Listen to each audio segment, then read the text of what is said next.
So we are here to talk about, first off, the three of us have been working with advisors for a long time. Myself personally, I won't even give you the duration because I feel like I look younger than I actually am. I hide it behind the mustache or something, but for decades, right? And so we've gotten large experience and opportunity to see what advisors that are successful with their marketing and outreach, what they're doing differently than those advisors who go, nah, that doesn't work. Yeah, that doesn't work, right? We run into this a lot. And I've got some ideas around this. I'm sure the three of us are going to have different ideas. And I think there's a lot of knowledge that we can drop on the audience that's with us to really say, in a large sample between the three of us, and we all have different approaches to how we help advisors grow, but in a large sample between the three of us, what's working and what's not, and what differentiates those advisors.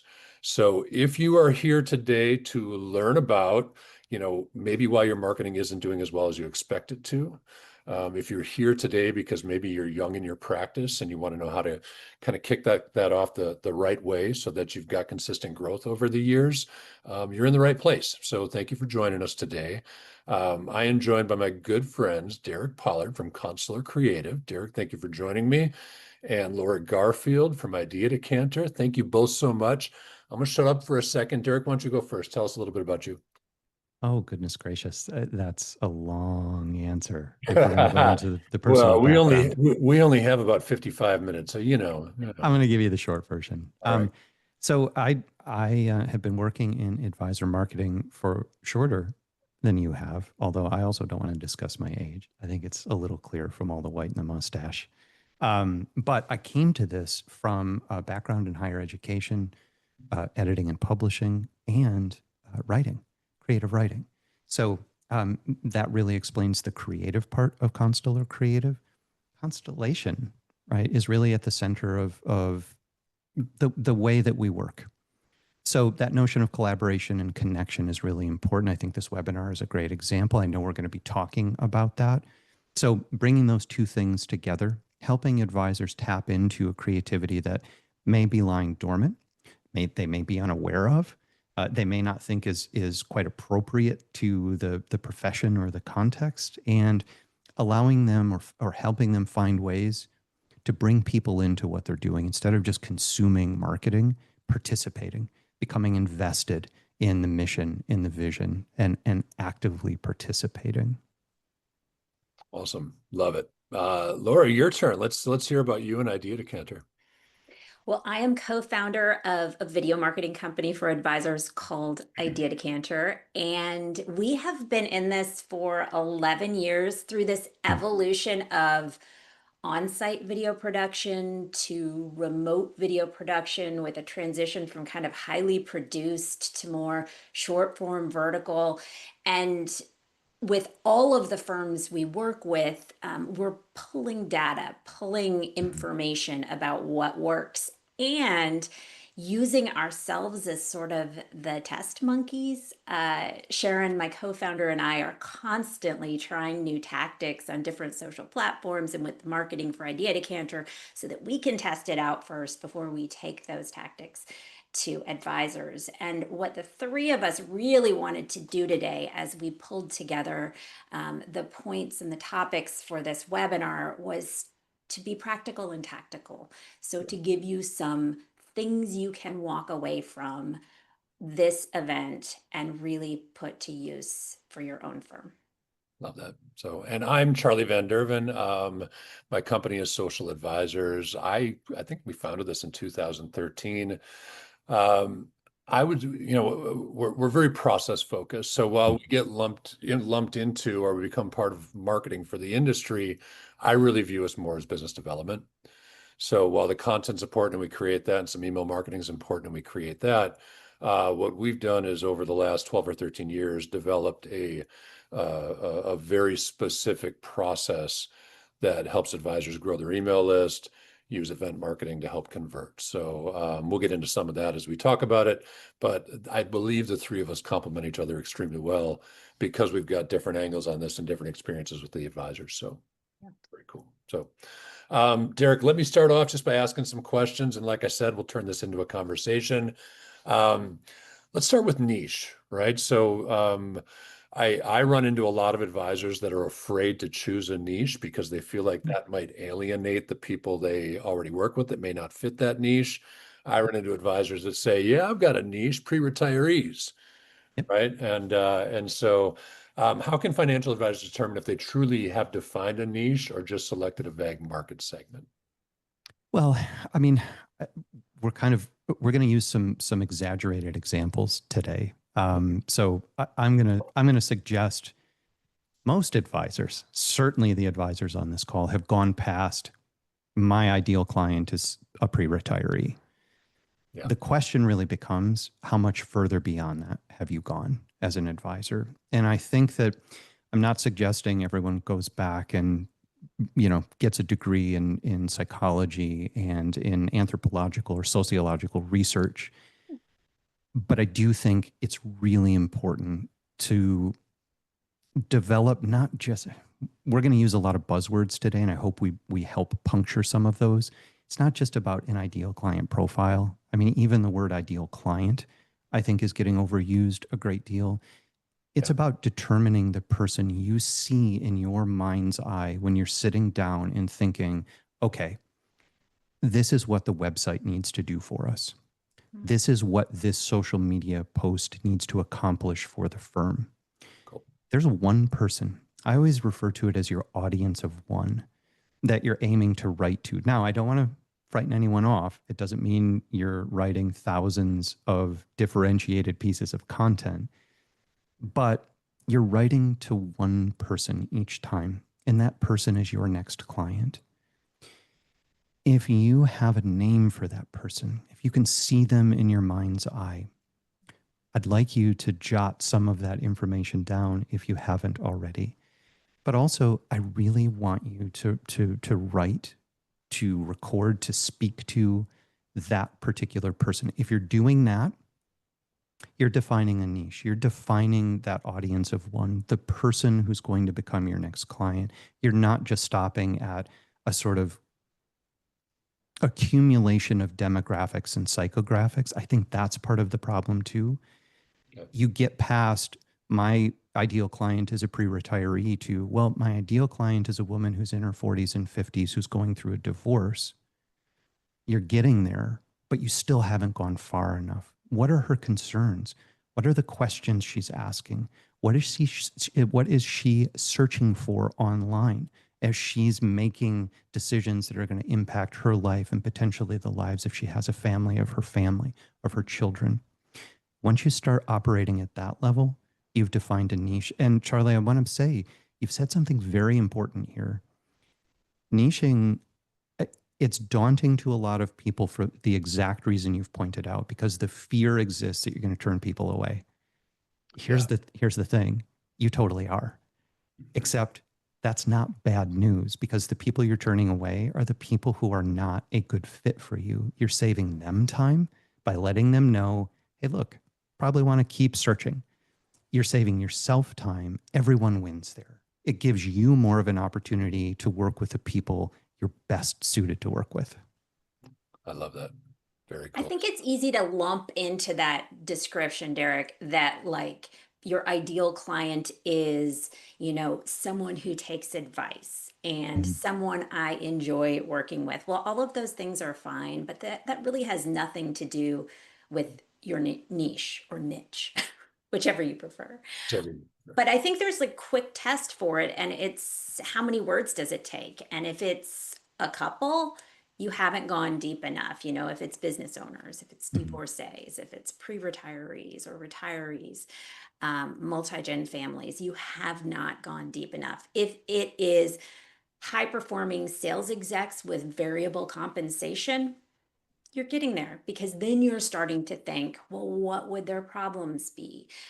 So that quick test with your niche really will help you know if you've drilled it down enough. Yeah, I like that. I love it. Derek, Yeah. you take it from the single person perspective, which is unique and very cool. What I like about that is, as you get to know that single person, you brought up an example of a divorced woman or a woman going through divorce.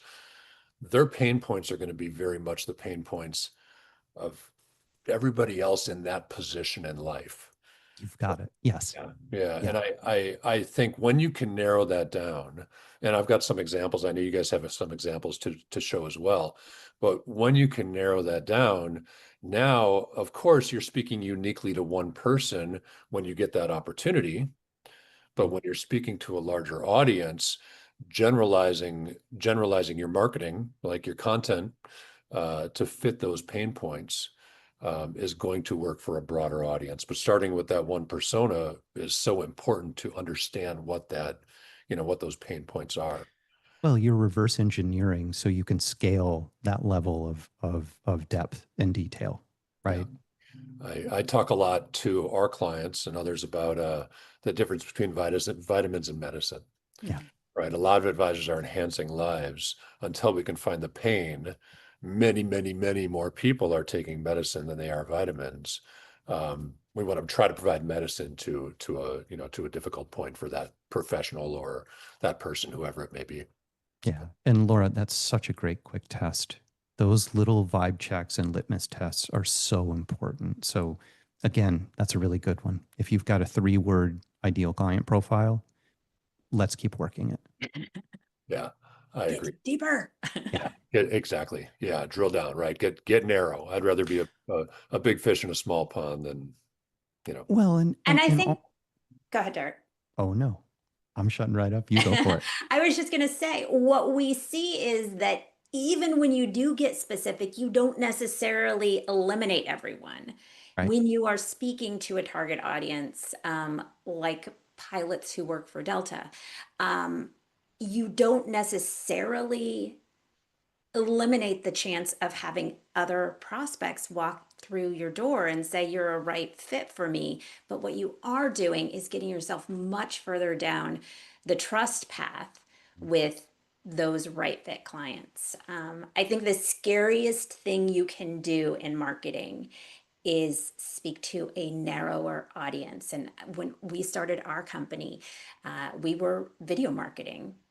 Yeah. And when we became video marketing for financial advisors, it was scary. Am I going to have to turn away the tech companies that come to us? Am I going to have to turn away the healthcare companies that come to us?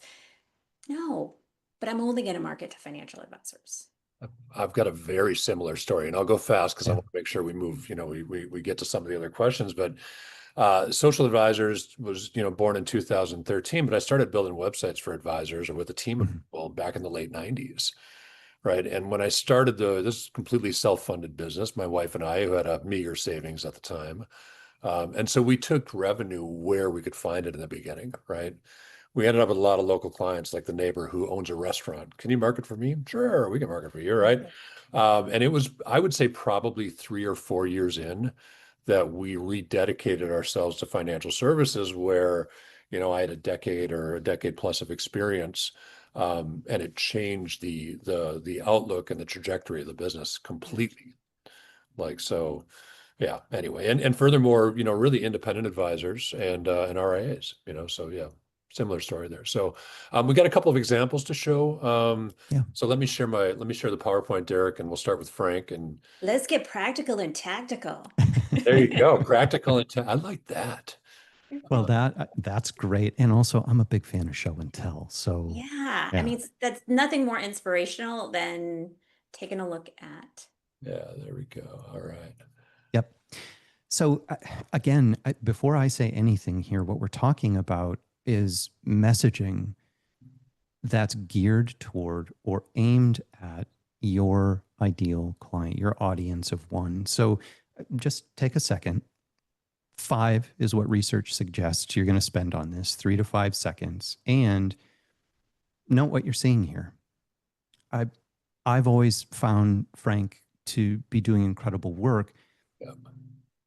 There's such clarity at the very start in that prime real estate on your LinkedIn profile, the banner, the introduction section. You see it in big, bold letters. Who does Frank work with? Frank works with law firm owners. Now, again, is that John who owns the firm 2 doors down? Not here. But Laura, to your point, it begins to narrow the scope. And what Frank's also done well here is he's included some of those pain points that law firm owners commonly have in the banner itself. Here's what we do. We help you minimize your tax liability. We help you safeguard assets from risk. We help you grow your personal wealth for the future. If You you're see- into multitasking, open up your LinkedIn and follow Frank. Yeah. Oh, I love it. Yeah. Yeah, I love it. And that's the thing. So, Charlie, could you do me a favor? Sure. Let's move on to the next slide to give you an example of what this starts to look like when you begin to narrow that scope even further. So we have the profile. Now we have an individual LinkedIn post where here Frank is walking us through, again, some of the concerns and questions that law firm owners share. Getting back to that important point, there's a shared sense of concern or question. These are some of the things that law firm owners are searching for, right? Do I know how to do this? Am I doing this quite the right way? Frank's speaking directly to the people he works with here. And if we take a look at the next slide, he also takes it one step further. He also personalizes his content, which is so important. It's not just, hey, here's what I do. Frank spends a lot of time in genuine ways weaving in the personal aspects of the work we all do. I mean, that to me is the most transformational work you do as advisors. You help change people's lives for the better. And so you get these wonderful examples from Frank on social media. You see this I mean, if you ever meet him in person, you can't help but notice it immediately. Yep. There's so much personability and relatability here while still remaining relevant. This isn't just a selfie or an image and, hey, look at me. I'm here and I have what you want. It's, hey, here's an actual experience that arose out of the work that I do. And here's what it means. Here's the true value of the work that I do. I just think if you aren't following Frank, this is such a good example of how you can start to bring together clarity and compassion in the work that you're doing when it comes to your messaging. There's such an incredible payoff too in this post. I mean, he's talking about meeting up with someone who had been following him on LinkedIn. Yeah. And when they met, they hugged like old friends. Yep. Because that's exactly what content like Frank's will Right. do. It will make Right. people feel like they know you when they've never met you. Yeah. Highly personalized for Yeah. sure. Frank does a great job. So again, if you're not already following Frank, look him up, make sure you follow him, pay attention to the posts that he makes. If you want to get exposure, I mean, most of the posts that I see Frank post are, 47, 48, 49 likes, maybe 24 comments on it. I'm guessing because I can't see exactly what the analytics are, but every post Frank puts up is seen by 1,000, 1,500, maybe 2,000 people that he's connected to. So he's doing a really effective job. And Laura, you had an example or two here as well. Yeah. This one is let's keep great. going. This is Derek also. Yeah. But I'm Yeah, big fans of Jana Manassa. Yeah. Oh, I know. I just, again, the clarity here is just, it is so clear. And also too, the experience that they bring. This is one of those things where, again, that combination of expertise and empathy becomes such a strength. They're not just talking about inbound, outbound matters on cross-border finances. They're weaving in their own experience dealing with these situations. And again, it's not to suggest you need to have done everything in order to be able to speak to it. But from a storytelling perspective, if you're not already doing this, paying attention to your own life, the everyday experiences you have, those rewarding client calls, those little anecdotes or moments you experience while you're waiting online at the grocery store, start paying attention to those experiences because those translate into endless amounts of content for you. And again, Laura, you said this so well. They create familiarity that allows your ideal client, your audience of one, to feel like, oh, this person gets me. I want to get in touch with them. It may not happen immediately, it may not happen for months or even years. I know you both have stories about this. right? But what will happen is that person will think, oh, you know what? I really needed to start shooting video. I know the perfect person to do this. Or I've really needed to grow my email list. Charlie's the person that I need to talk to. And that's really what we're talking about when we're talking about consistency here. And how about on his profile, them dropping their last names? I mean, it's Jana Manassa. Like, it feels Yeah. so personal by Yeah. that one tiny thing they did there in the copy. Yeah. I dig it. Which again, I think a lot of people would be afraid to do. Right? But this really aligns with the courage of standing out. And again, I don't think we quite have enough time to talk about all of the fears and anxieties that stand in our way of doing that, In because fact, it is I'm going to tough. move this along a little bit because it's Yeah. 25 minutes in and we're still talking about niche. You guys, Let's get moving. Maybe we do a 3-hour workshop next time. So was this was related to Jana Manassa as well? Yes, absolutely. Again, just another example of clarity. This is the overview for the company page for the podcast. And then again, the next example, Melissa Murphy Pavone. Again, just clarity here in terms of helping her ideal client at a glance get a sense of not just what she does, but who she is and why that's of value to them, not just to her. I And then had to show some video examples, and I realized that I've cut off some key information in my screenshot here. If you would like to follow this guy, I highly recommend it. It's Ari Baum, Baum. You'll no find problem. him Yeah. at Endurance Wealth Partners. I captured this video because he's talking about progress beats perfection. And this dude, when he is not running his business, is running Ironmans.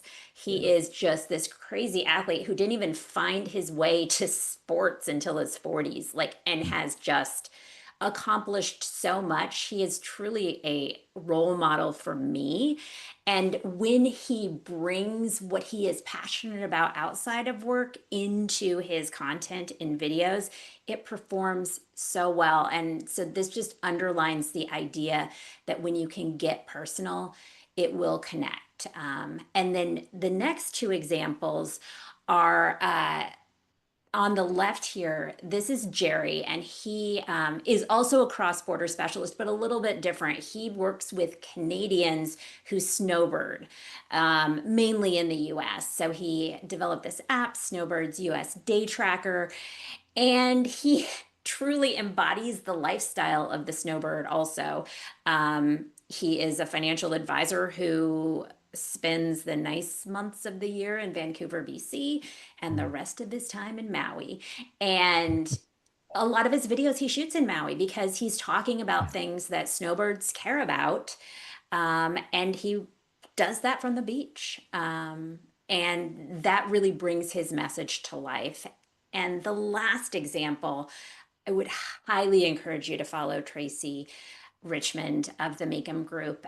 Her content takes risks in a way that most advisors do not. So we did a series with her probably 4 years ago now on retirement depression that went viral. And it wasn't because the content was anything mind blowing, it was because people aren't talking about passing that amazing finish line of retiring from your career and stepping into something that might turn out to be depressing if you didn't prepare for it.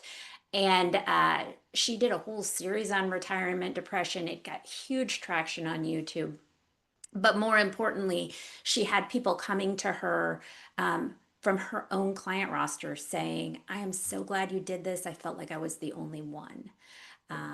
It really made a difference in people's lives. This series that I screenshotted here, she's talking about things you don't think about when you die, like how to make sure your Bitcoin goes to somebody, how to make sure your Apple account or your Facebook account when you die.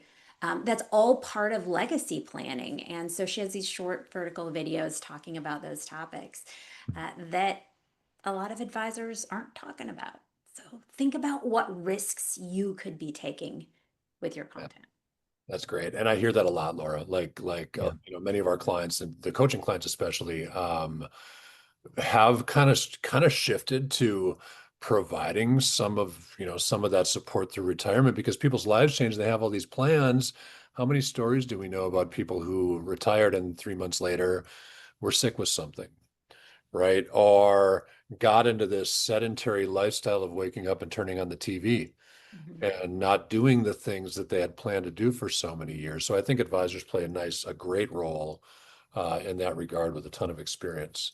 All right, I'm going to stop share so I can share a different screen on my desktop here. Because Um, Charlie, you have so many examples. We have to see them. Now I'm gonna pull up just two. So let me find the right tab here. This one's my friend Judd, and similar to what you guys were talking about earlier, Judd is working on his CDFA and is dedicated. He's been an advisor for 15 or 17 years. Has dedicated himself. He's gone through divorce himself. He's a single father with three young boys. Has been through that. Now, one of the things that Judd's doing differently than most advisors is his entire outreach is for other divorce professionals, right? Mm. Divorce attorneys, divorce lenders, divorce mediators, right? So while you're creating a general audience, or general network through LinkedIn or through your other networking, it's hard to tell when someone's going to need your services. So he actually focuses directly on providing services for those professionals that then they implement for their clients. So that's taking that niche of being a CDFA and going even more narrow on it for specialty's sake. And then one comment I wanted to make, Charles is a coaching client of ours. You can see he's a SEPA, so he focuses all of his business growth on business owners. I want to pull up this post just to show when you pick a niche, right? And divorce is tough to do, and maybe a difficulty or depression in retirement is tough to do. But if you're in Charles's case looking for business owners, he spends a lot of his time prospecting heavy equipment owners, business owners. So he belongs to the right associations, right? So he becomes an expert to these hundreds of people who own heavy equipment dealerships throughout the U.S. because he's speaking at all the association events, which is increasing his credibility and trust within that audience. He gets that narrow so that he can actually show up for that audience repeatedly through his association relationships. So anyway, just wanted to show those two examples. I love the associations for building credibility and trust. And Charles does it really, really well. All right. So we're going to get off a niche, and you guys, we're a half hour into this. So we're going to move a little faster as we go forward if we can. But also, I don't want to miss anything. I like this topic coming up here.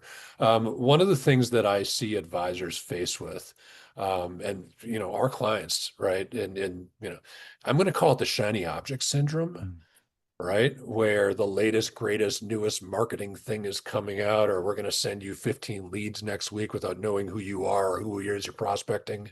Um, there's like a whole bin of things for advisors to choose from when it comes to marketing. So Laura, we'll start with you on this one. What are some of the most common marketing trends advisors chase that yield little return? Yeah. What do you see advisors do that are like, oh yeah, you don't need to be doing that? Well, this might be a controversial take, Aha. but I genuinely believe that most marketing tactics out there that you can follow could work for you. And oftentimes advisors don't give them enough time to work. It's that shiny object syndrome, like you said. It's the squirrel chasing the nut. I mean, I own a business. I get a gazillion solicitation emails a day with the great thing that's going to bring me 10 new leads. Um, so it's really not that like that tactic or this tactic. It's got to be video. It's got to be podcasting. It's got to be events. It's got to be content marketing. It's not that one of those is right or wrong. It's doing anything for too short of a time without a good strategy behind it. And I have seen so many advisors launch a podcast and then abandon it shortly. I dug up a stat that 90% of podcasts don't get past episode 3. Wow. And that's launching it without a plan. I was talking to our friends Angela and Elise, who run Event Advisors, the strategy team behind advisor events, yesterday. And they were saying, yeah, we were just on a call with an advisory team who said, we need some help planning 4 wine tasting events for our clients, so they can bring their friends. And they said, well, have you asked your clients if they want to go to a wine tasting event? Or maybe it's a beer tasting event, and why would you plan 4 of them? Like maybe one of them is enough. They talk a lot about return on the moment, and knowing what you're trying to accomplish with an event. Speaking is the same. Good friends Deirdre Van Nest and Francesca just talked about why you need to have a really clear call to action anytime you speak, whether it's in a webinar, whether it's on stage. Like, how are you trying to move them to action? So in my opinion, I love video. We do video. You don't have to do video. There are many things you can do, but don't try to do everything. Pick 2 to 3 strategies and then give them 18 months. Yeah, we talk about 18 months, and I think that's a key time frame. But also, to your point, like, don't jump in without strategy, right? I'll bring podcast up, and I think there's a lot of advisors really, really effective with podcasts. And then I think there's advisors who are creating a podcast almost to hear themselves, right? Where if you've got a strategy for your podcast and you can make that be a business development tool versus a piece of content, which is great content, right? If you're talking about good topics, but there's got to be a conversion to it. There's got to be a way to turn that into a business development tool rather than, content snippets for LinkedIn, for example, right? So I agree with you there.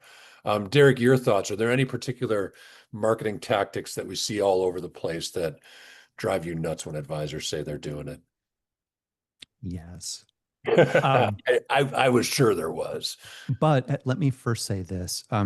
Laura, you have just exemplified exactly what we're talking about in saying to advisors out loud, you don't have to be doing video marketing right now if it doesn't align with your specific goals. I mean, you didn't have to repeat it. Well, here's the thing. Here's the thing. It's true for all of us. Yeah. I mean, it really is. What are the priorities? You're not going to know this unless you have the courage to take a step back as you are taking strides forward, because you both have said this in such elegant ways. If you don't know what it's for or why you're doing it, you're just doing it. You're just creating content. And listen, all of us know this. Laura, you gave the example of having your inbox bombarded. All of us who own businesses have that experience. Almost all of those get reported as spam for those of you who are interested in best practices for email marketing. And we're going to get into that, Charlie. But here's the thing. If you aren't aligning your tactics with your strategy, if you don't have a clear sense of why you're doing what you're doing and who you're helping by doing it, then you are just stacking this next shiny object on this other shiny object in order to get an even shinier object. The question, 18 months, again, a great litmus test. So make sure to put a pin in that, advisors. Don't throw your hands in the air after 30 or 60 days because you needed it yesterday.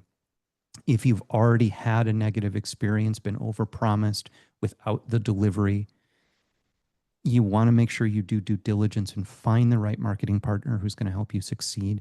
But both of you need to be clear about your expectations and your specific firm's goals. You don't have to be doing everything everyone else is doing right now. You need to grow your business in a sustainable way. You need to nurture the clients that you have already. You need to prioritize what's most important to you, and you need to excel at that. And then with that longer term strategy, I'm going to draw a line under that one, advisors, that longer term strategy, you can start to add in those things that haven't yet become part of your implementation. So that's a big deal. Now, in terms of other than cold emails that are pitching me messaging services, right? Hey, Derek, do you need help marketing? Yeah. Paying for ads. I think that, again, there are a lot of shortcuts that are advertised that ultimately are just throwing good money after bad. Buying lead lists is another one. I don't want to open up the can of worms too much, but the latest, greatest AI tool, if you're not using the AI tool or tools that you've already been using for the past few years, and you're not using them to their maximum efficiency, I'd focus on skilling up there as opposed to just stacking more AI tools upon what you're already not using enough or using effectively enough. I agree. Thank you, Derek, for being bold enough to give me specifics on paid ads and purchase leads. I will tell you, I agree with the purchase leads one. Yeah. Right. So now I know advisors that purchase leads, and I won't bring up Mhm. companies that they purchase them from, but we all knew, who's providing that for the industry. I know advisors that are successful with it, Mhm. but it's maybe 1 in 30, right? And so you really need to have a differentiator. We talk about niche first, and then you're purchasing leads that don't fit a niche whatsoever. Here's the stats I've heard on it, right? This is the feedback I've gotten on it. It's not research I've been able to do on it. 4% of purchase leads eventually close. I'm not sure if that's over 1 year or 2 year or right away. Those leads are sold to between 3 to 5 advisors. That 4% is split between those 5 advisors, and you're going to have 1 or 2 that are really good, and you're going to have 1 or 2 that don't follow up at all, that don't have a process to stay in front of these leads. So for many advisors, you've got a conversion rate of 0.5%, which is 1 out of 200 leads you buy, right? So that's the one that is the most difficult for me to watch advisors invest in. Again, I know advisors that are highly successful with purchase leads, but they've got pretty significant differentiators, whether it's the tools they have at their disposal or, to your point, Derek, I've got one advisor that runs AI portfolio management. Kills it, right? Really literally does well with it because he can compare. This is what you did over these 18 months. This is what we would have done, right? So that's a huge differentiator for him. With absent of that, I don't know a lot of people that are having success with purchase leads. So anyway, you can also create your own leads so that you're not competing with other advisors for those leads. Yeah. We also got a comment from Denise Sprung Awesome. in the chat about the close rate in terms of leads. Looks like after 6 months. Yeah, which is what I would have said. Yeah, thank you, Denise, for that. I think a huge part of our industry is building trust, and that's what the content we saw from Frank. And we can talk about email marketing. It is so important to stay in front of people. So if you're going to buy a lead, don't expect that lead's ready to jump on board right away. They're a stranger; they don't even know you, right? So the trust is such a factor in advisors' growth. So yeah, so. Yeah, I mean, think about that 6-month period. So if you buy a lead and take action, it's still going to take 6 months to close. You need a significant strategy to move them from introduction to new client and obviously figuring out if they're a good fit for you. It's a great stat. Thanks, Denise. Yeah. So, Laura, let me ask you. So, what type of mindset shift helps advisors prioritize sustainable growth over quick wins? Everybody wants immediate gratification, right? We all want to win right away all the time. So what can an advisor do who enters a new marketing relationship, for example, with that mindset, to have the patience for that 12 or 18 months that we talk about, the window of significant, when you see significant difference in the tactics? I just launched my own personal LinkedIn newsletter today with a story about Warren Buffett and a bunch of quotes from him. And my very favorite is, "Someone's sitting in the shade today because someone planted a tree a long time ago." Yeah. And it also makes me think of this Chinese proverb that I love. The best time to plant a tree was 20 years ago. The next second best time is today.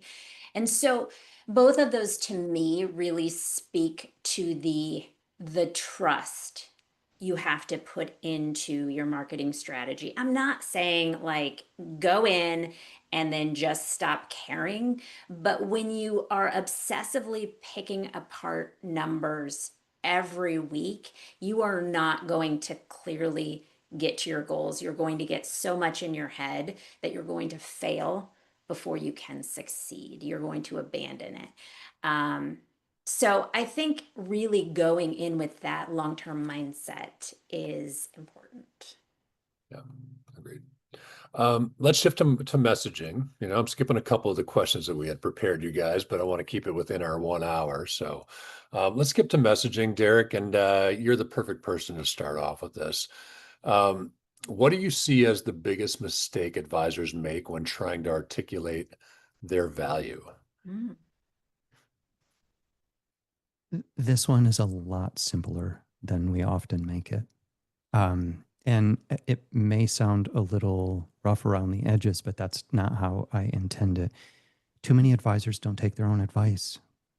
They don't listen before they start speaking. And they're not, Laura, as you were just saying, aware of the long-term investment nurturing a relationship requires. And that really, it needs to be central in terms of being able to communicate. We were talking earlier about connection. I think that's another shift in mindset that becomes incredibly helpful, along with taking that step back to audit and define your own goals and how you're positioning yourself. I think if you take the time to really commit yourself to listening to the person that you're trying to connect with, what are they posting on social media, for instance, right? Social listening, we call it. What are they searching for when they're searching, whether it's traditional search or it's AI search at this point? What are their concerns when they're engaging with posts in the comments? Because those are often the most genuine, unvarnished, and unguarded expressions we get on social media, at least the social media that works. What are they saying? What are they sharing? What are the details, the concerns, the aspirations, the questions they're asking? If that's where you're leading from when it comes to your own messaging, and if you're not getting caught up in needing to craft marketing that doesn't resemble how you sound when somebody meets you for the first time on a discovery call, if you're doing marketing that basically is a client call out loud, you're going to wind up attracting the people, connecting the people, instead of leading with conversion, right? Which often alienates people or winds up leading to an even longer arc before that person. Well, I find if you lead with conversion, you don't get much of a second chance to have a conversation with somebody. Yeah. And Derek, what you're talking, so I don't know if you guys saw my post earlier this week, but I just finished my certification for Master NLP practitioner. And one of the really cool tools I learned through that is echo tactic, right? Is like when you're talking to somebody, you literally can use 10% of your own words and 90% of their words. And they will think it is the most interesting conversation they've ever had in their life because it speaks directly to their ego, right? And so I've been using it mostly practicing on my kids around the house. And they're really engaged with talking to their teenage daughters, right? And all of a sudden, they're really engaged in having a conversation with me, where otherwise I might not be their favorite person to talk to most of the time, unless they need a car fixed or something like that. But not to say my kids aren't cool, but it surprises me how well it works, that if you just feed back what they said and your own little twist on it, it is the most interesting conversation that person you're talking to's probably ever had. You got to work in a lot of actuallys and cooked. Yeah. Dad, you're speaking my language. Exactly. So I had an app that would translate into So, you know, Oh, goodness, I remember that. yeah, Charlie it had was shared great. that with me. No, That was fantastic. it was great. It was Mm. great. So, Laura, obviously messaging is such an important part of videos. Let's talk a little bit about storytelling, right? Let's talk about how storytelling really fits into the creation of that content. Yeah, I mean, I think people get hesitant about storytelling because A, it's scary to open up and talk about yourself, and B, it's a fine line because you don't want everything to be about you. You have to flip it back because your audience, they are egomaniacs, and at the end of the day, they want it to be about them. They want to be able to see themselves in the moral of your story or make some connection. So it is a delicate balance, but when it comes to being memorable and building trust, telling stories is really the fastest line, the shortest line between point A and point B, the most persuasive thing you can do. Well, and also, I just want to add to this again for any advisor who's thinking, I don't have any stories, or this is something that's foreign to me. I've got to skill up to be able to do this. Take that step back again. You're going to find you're telling stories all day long, whether that's on client calls, whether that's with your bank teller, whether that's you're telling stories all the time. You are rich in story. And so just start to pay attention to that and develop that habit so that you can weave those stories naturally and comfortably into your messaging. Well, I'm going to bring it back to our first topic of our niche. If we can tell Yeah. stories about the pain we solve for somebody who fits a similar profile to the person we're talking to, they're going to put themselves in your story. Yeah. And Charlie, I'm going to bring it back to you because I think all we have talked about today requires a system. It's Yes. a lot of different ideas, a lot of practical and tactical, but having that systematic approach is really helpful, right? Thank you, Laura. So yeah, let me, and I don't want to make this a commercial, right? But here's the truth of business development, right? And we'll get outside of marketing a little bit when we talk Mhm. about this. Um, Whether it's digital or not, business development hasn't changed in this industry. I think one of the big mistakes advisors make is thinking that in fact, I've got clients, fractional CMO clients that 40 years in the industry quit doing all the stuff that was working because some consultant came along and said, oh, you need your website and your lead magnets and all this other stuff. And that stuff's important. But this business hasn't changed, right? I mean, it is still a handshake business for most advisors. So your business development strategy really is it's 4 steps. It's very simple. It's not easy, but it's a very simple process. Number one, your niche, right? Who do you serve? What are those pain points, right? So that goes into your content creation. It goes into your relationships. Number two, and we showed this with Charles in my example a little bit earlier with associations. You have to build a large audience around that niche. Without question. What digital provides us is the opportunity to speak to 10,000 people at a time. Whether that's paid ads, not that I really think that's effective because that's mostly to strangers, but your social media content, your email marketing content, right? You can build a database, guys. When we send out an email promoting a webinar, for example, that email goes out to 14,000 advisors, right? That's the most valuable marketing asset we have. And so I think building that network is really important. We get open rates of maybe 25%, right? So every time we send an email, we get 3,500 people that opens it, right? So concentrating on building out that network, LinkedIn, local, email network, whatever it is. Number three is you've got to nurture. We've been talking a lot about nurture, right? And really, Derek, your copywriting expertise, Laura, the videos that you do are amazing, right? This content, not only that is quality content, but speaks to the audience.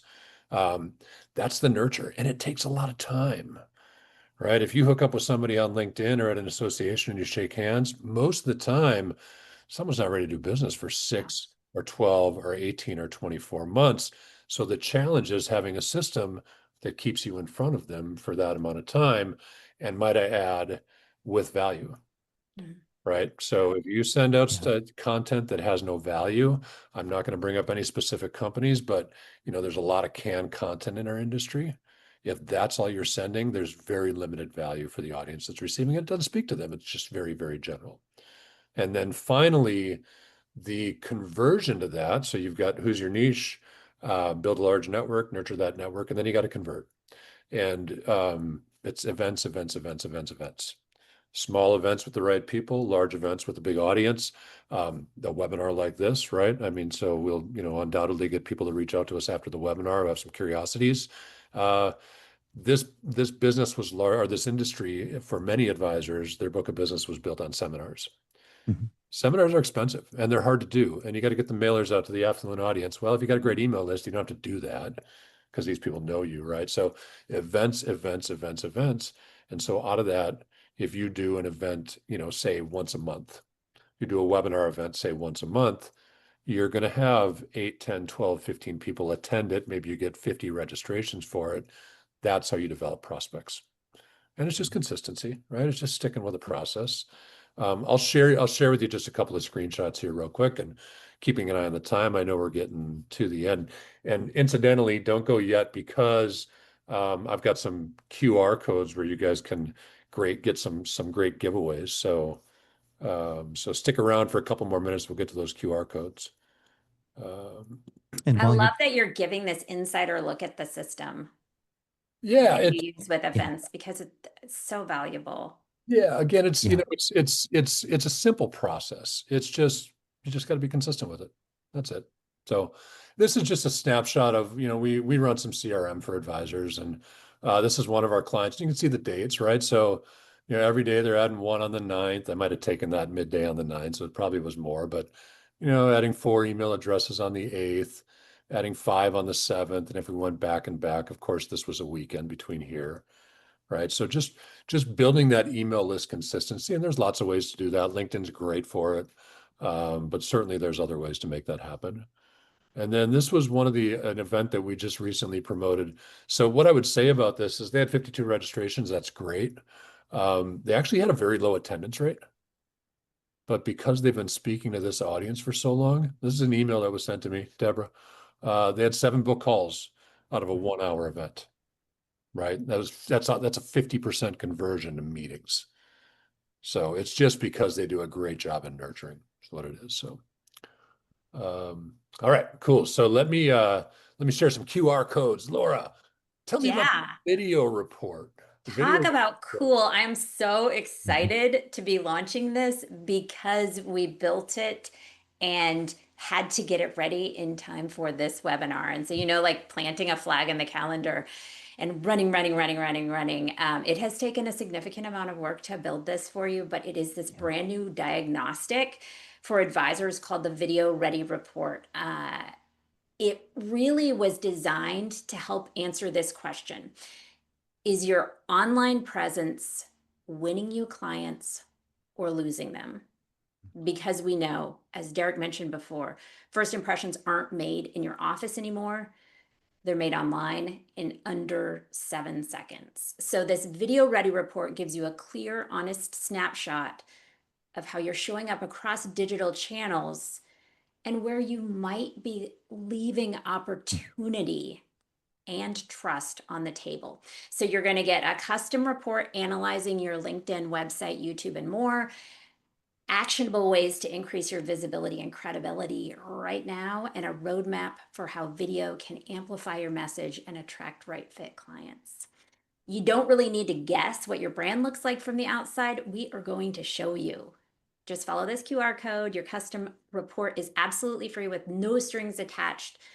But we are only giving away 7 of these because what we've found through building it, it's that it takes significant time on our end to generate each of these custom reports. So we can't open it up to everybody, but we do have 7 spots. So don't miss out. Awesome. Sounds like a That's really cool tool. Yeah, seriously, that's a mic drop moment right there. Yeah, but I can't wait to see it, Laura. Can I run it on myself? I don't want to take up one of those 7 slots. So when you get through those, let me know. Yeah, I'm going to second that. And also, too, I just want to say again, while we're recording, what a cool QR code that is. Yeah, right. Look at that. It's Yeah. the little things. I mean, I know we've kind of been joking about it, but it's the little things that uniqueness. It reinforces the brand. It differentiates the QR code. Charlie's code and my code look pretty much the same. Yep. These, It's Canva, my friends, Canva. but it's the little details like that that so many others overlook that help set you apart. And that's really what, if you scan this QR code, I just want to sit down with you and get a sense of what marketing, particularly what messaging issues you're facing. And so this is just an opportunity for us to indulge in what Andy Warhol referred to as our 15 minutes together so that we can lay some groundwork and you don't have to feel alone in this process. One of the things that Charlie, you had said just a moment ago that I think is very instructive is this. It's simple, but not easy. And I think we do a great disservice to all of the advisors who hold all of these stories, all of this knowledge, all of these educational opportunities within them. They've had all of this experience. It's not easy to get that out, whether it's on the page or screen, whether it's on video. Often that's what stands in the way is not the richness of the experience and the story. It's in the obstacles that stand in the way of your being able to articulate that in a way you feel confident is going to reach the people you aim to help. And so this gives us 15 minutes to just sit down together and talk about where it is you are now, what your goals are, and what you would like to achieve. So, and Charlie, you've got a QR code too. It looks eerily like mine. Let's I've see got a it. QR code too. Yeah, a little different brand. Carmen developed that for me once upon a time. Now I can never shave the mustache, at least until I retire or something. So we've developed over the last 8, 10, 12 years, a systematic approach, which is daily routine, about a 15-minute daily routine, a couple of tasks weekly and then monthly tasks as well. So what I'm happy to do is share with you what I see as a successful routine, daily, weekly, and monthly. Here's where people fall short. Um, when we get busy with clients or family or whatever else is occupying our time in life, the first thing that happens is we push our growth efforts to the back burner because they don't matter today, right? But one day of that leads to 1 week of that leads to 1 month of that, and pretty quickly you have a dry pipeline. So what I can share with you is simple things you can do every day, every week, and every month. Time blocking that out, making sure that your growth doesn't become an afterthought when you get busy. So scan that QR code.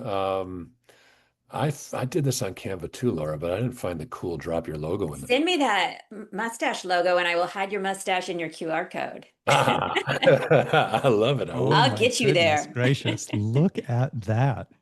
Talk So about next level. yeah, I'm excited about it. No, keep it forever. Never lose it, I'm sure. Derek and Laura, first off, thanks for being my friend. Thanks for being, always open to doing these types of things. The knowledge, expertise, experience you bring to the advisor community. It's cool to have people like you, kind of all supporting each other and making sure we're all growing not only in our businesses, but in what we can offer the advisor community. So, and everybody who joined us, you guys, we had a nice turnout, right? It Great. was, Yeah. yeah, we did, Thank you. yeah, Thank you That's to great. everybody. great turnout. Exactly. So, Yeah. middle of the day, that's tough for people to get away. So, of course, the recording will go out to each and every one of you because I hit the button in the beginning. So we'll try to get that out tomorrow. Yeah, thank you for the reminder, by the way. And yeah, so if you've got any questions or you want to take advantage of Laura or Derek or my offer, please scan the QR code and let's get together. Sounds great. Thanks everyone for joining us. We really appreciate it. Thank you. Have a great rest of your week.